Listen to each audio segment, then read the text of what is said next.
This is the North Mobile Post Radio Show, and I am your host, David Merrill. Today's big headline is Tropical Storm Isaac, which is now in the Gulf of Mexico, headed towards the Central Gulf. The projected path now puts it more towards Louisiana, whereas before it was headed more towards the Mississippi, Alabama, Gulf Coast area. It's now looking like more like landfall is going to be Louisiana. The last statistics from the National Weather Service had maximum sustained winds at 65 miles an hour, and it was moving west-northwest at 14 miles an hour. In political news, a pair of endorsement announcements went against Mitt Romney on Sunday. Congressman Ron Paul announced he would not fully endorse Mitt Romney for president, even after the Romney campaign attempted to woo him with a speech spot at the convention. And former Florida Governor Charlie Crist endorsed President Obama Sunday. Crist, of course, was a former Republican governor of Florida who ended up running as an independent for the Senate against Marco Rubio. Now let's swing back to the main story, Tropical Storm Isaac. Isaac, of course, was originally thought to maybe hit the west coast of Florida, which was a big problem for the Republican National Convention, but it looks like they're going to go largely untouched from this. There may be some coastal flooding as it passes by, and of course, a hurricane, it rotates counterclockwise. So as it passes by Florida, the eastern side of that storm is going to be, it rotates up. It's going to be pushing water towards the west coast of Florida, and Tampa is known to have some flooding issues, so there could still be problems there, and that's why they went ahead and canceled Monday's events from the Republican National Convention, but it should be on track to go Tuesday. Now, of course, this could cause some problems for them, because there's going to be a lot of news attention now on this hurricane. It's tropical storm now. It's probably going to be a hurricane when it makes landfall. They're actually projecting a Category 2 hurricane with 100-mile-an-hour winds when it makes landfall, and especially if it hits New Orleans after, the Katrina debacle, it's going to be big news. So that's bad news for the RNC, but I'm sure they'll make the best of it. And the storm, the states across the Gulf Coast are already declaring state of emergency. Florida already did so. Alabama declared a state of emergency yesterday. Governor Robert Bentley made the announcement, ordered mandatory evacuations of portions of the counties along the coast, Mobile County and Baldwin County. And Governor Bobby Jindal of Louisiana is perhaps going to now skip the Republican National Convention, as his state could be getting the brunt of this storm. And this is going to be possibly the first big storm to hit Louisiana since Katrina. But yeah, Category 2 storm, 100-mile-an-hour winds. With a hurricane, the bad side is always the east side. So if New Orleans takes a direct hit from the eye, that means the Mississippi Gulf Coast is going to get hit hard. And of course, New Orleans is what you always think of when you think of Hurricane Katrina.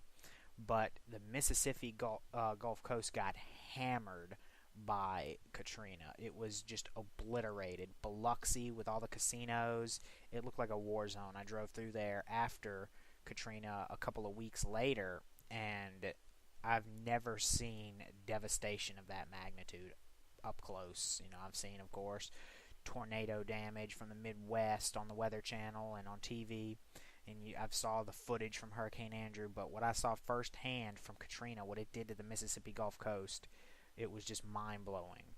And they're going to get hit hard again if the storm makes landfall where they think it's going to. Right now, it's still too far away. It's about 500 miles away from the coast, so there is still a cone of uncertainty. We don't know. It was supposed to be a hurricane already. They thought it was going to be a hurricane some point today, but apparently some dry air in the Gulf of Mexico is inhibiting development. And now it is not projected to reach hurricane strength until sometime tomorrow afternoon or tomorrow night. And then by Tuesday evening, right before landfall, it's expected to reach Category 2 strength with winds of 100 miles an hour.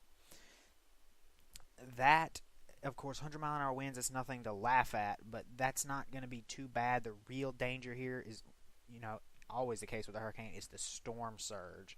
And New Orleans, of course, is a vulnerable area. The Mississippi coast, there's a lot of development. There's a lot of casinos in Biloxi.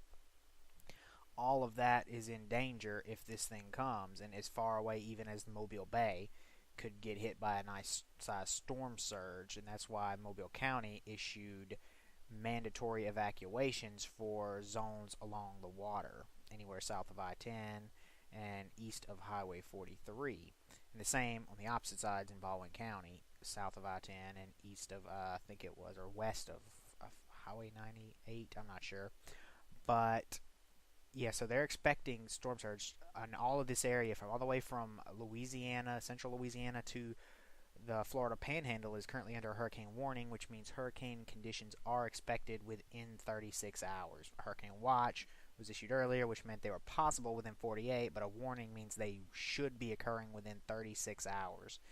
And we're expecting landfall at some point Tuesday night. Now, on to our political discussion, the two endorsement announcements. The first, Ron Paul, is not very surprising, him not endorsing Romney. Ron Paul, he is a man apart from basically both political parties right now. He's listed as a Republican, but he's more accurately described as a libertarian. He does not agree with the Republican Party on foreign policy issues at all. He doesn't have a neoconservative bone in his body. He thinks we need to pull out of all these places overseas. He wants, he's not quite an isolationist, but he has isolationist tendencies. And he, of course, wants to end the Federal Reserve. These are opinions that are just outside of the mainstream of either party. He's become very popular, especially with younger people, mostly for his socially libertarian policies. He believes in ending the drug war, legalizing drugs, and that's a message that has resonated with the young vote, and he has a very, very fervent supporters. So the Romney campaign, they wanted to try to tap into that. They wanted to bring him into the fold. They didn't want, Ron Paul protesters at the convention. They offered him to give a speech at the convention, but in return they wanted a full endorsement of Mitt Romney from Ron Paul, and they wanted to examine the speech ahead of time. They had to approve it, and he said no, he was not going to do that. He said it would go against what he's worked for the past 30 years. And he is, if nothing, a man of principle for sure. So Mitt Romney's not going to be getting his endorsement. Of course, he's not going to be endorsing President Obama either. So, but it just, kind of looks bad that he tried and failed to get this endorsement. And the Charlie Crist endorsement of President Obama, now, that, not surprising. He was one of the few Republican governors to kind of embrace Obama and his policies early on. And, he wanted the stimulus money. He didn't shun it like some other Republican governors. And Crist, he's always been a very moderate Republican. He was pretty popular in Florida, but he was pro-choice. He wanted tough environmental regulations to preserve the state. And so he's very moderate. So him supporting Obama is not surprising. He did endorse John McCain, who was a friend of his in 2008 in the presidential election. But there's even rumors swirling now that he may be attempting to run for governor in Florida as a Democrat. He may completely switch parties. Now, after being governor of Florida until, I believe he was until 2010 or 2009, I'm not sure exactly when he left office, but he ran for the Senate in 2010. But in the primaries, he had to face Marco Rubio, and that was, of course, the year the Tea Party was prominent, and right-wing candidates were just winning big all over the country, and he was trailing Rubio by like 20 points in the polls at some point, and he decided to run as an independent and thought, his popularity would carry him, but the Tea Party tidal wave just buried him, and Rubio ended up winning the Senate seat over Crist and the Democratic candidate. I think it was Meek. I can't remember his first name, but so Rubio ended up winning, and he was, of course, he has risen as a star in the Republican Party now. Big Tea Party favorite, and he was actually mentioned by a lot of people as a potential running mate for Mitt Romney this year. So, but yeah, now the rumors are spreading that Crist is going to run for governor of Florida as a Democrat, so he might make the full swing around, and that's not a big stretch for him. Like I said, he was a very moderate Republican.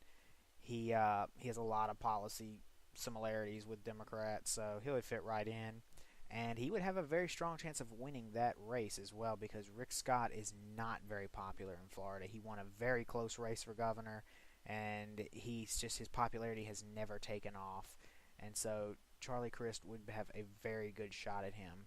And that endorsement, it doesn't necessarily so much hurt Romney, but it does help Obama.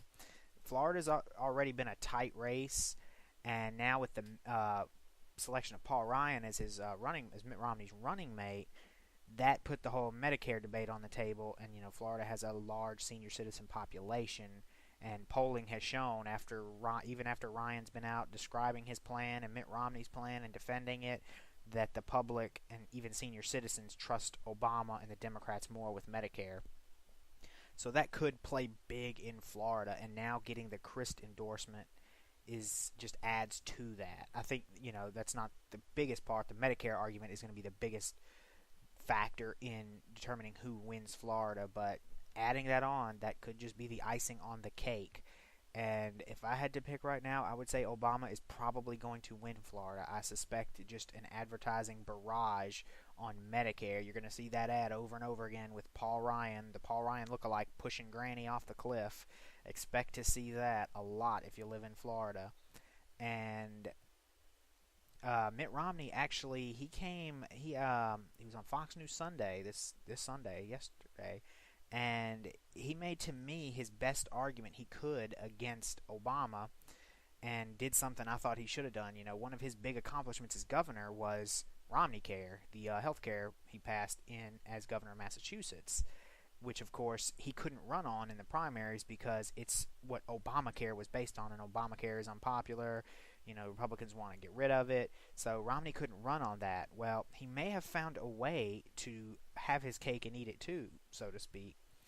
On Sunday, he said he was proud of Romney Care, and said that he passed health care. He got he had the mandate, and he did all that. He did it without raiding Medicare. That's been the big attack line that they've been fairly successful with so far in attacking Obama on Medicare, in that Obama passed $700 billion in, you want to call them cuts, or they call them savings, that he used to help fund Obamacare.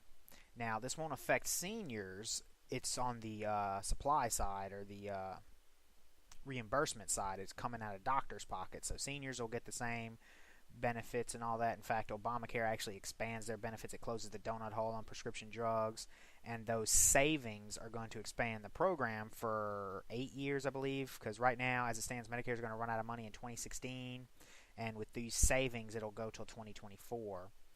But it's a very good tactic to call them cuts and to attack Obama on that, and now tying that in and being able to maybe start using his health care plan he passed in Massachusetts, talking about Mitt Romney now. I think that's a good line of attack for him, to say, hey, I passed health care without raiding Medicare. And if he can do that, I think he can score some political points there, because Obamacare is still unpopular, even though portions of it are very popular. Keeping kids on your insurance until they're 26, no more discrimination for pre-existing conditions. These are all things that are very popular, but overall, just the brand Obamacare has negative implications. So that is a good line of attack for Romney. If he rides that, I think it'll help him. And I think, if he's able to tout Romney Care now, that's really going to help him, because you can't just run on, I'm gonna overturn Obamacare, I'm gonna repeal it. You got to have something in there. If that's all you're saying is you're going to get rid of it, I don't think he's going to win that way. He's got to have a replacement ready. He's got to have a plan. And if he starts saying, "Hey, well, I passed Romney Care, I got something," that'll help him out a lot. So we'll see what he decides to do. We'll see if that argument he made Sunday carries on. And that's about going to wrap it up for today's show. Check back tomorrow for a new episode, and we'll see you then.